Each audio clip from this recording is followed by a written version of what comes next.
Paquebots, ferries, porte-conteneurs, pétroliers, aujourd'hui, le transport maritime est un pilier essentiel de notre économie. Plus de 50 000 navires sont répartis sur les océans du monde entier. Aujourd'hui, le transport maritime de marchandises et de passagers représente 95% du transport global. Avec 2,6% des émissions à effet de serre mondiales, cette flotte marchande est considérée comme une source de pollution de l'air avec des émissions de particules fines, gaz acidifiants et dioxyde de carbone, premier gaz à effet de serre.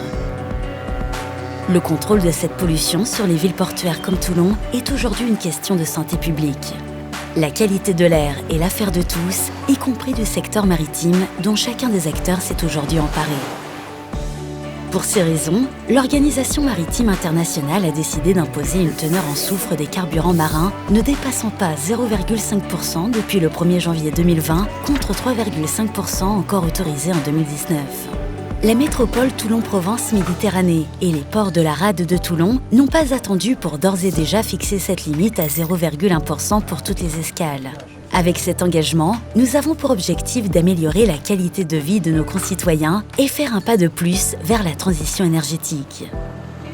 Pour enclencher ce processus, plusieurs solutions existent déjà, comme les combustibles à faible teneur en soufre, peu disponibles et trop chers, ou encore les scrubbers sans circuit fermé qui permettent de capter le soufre des fumées émises par les navires.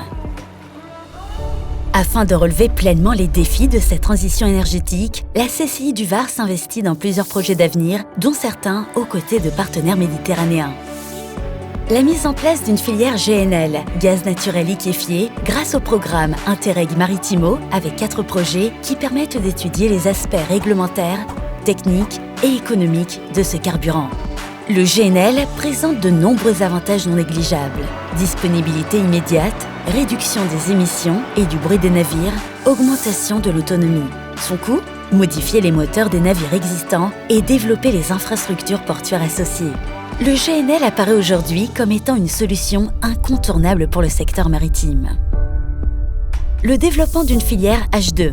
L'hydrogène est la solution la plus écologique à ce jour s'il est produit à partir d'énergies renouvelables. Cette énergie n'est toutefois pas encore disponible à grande échelle. La CCI du Var porte l'initiative Innovar qui vise à développer la filière hydrogène sur son territoire.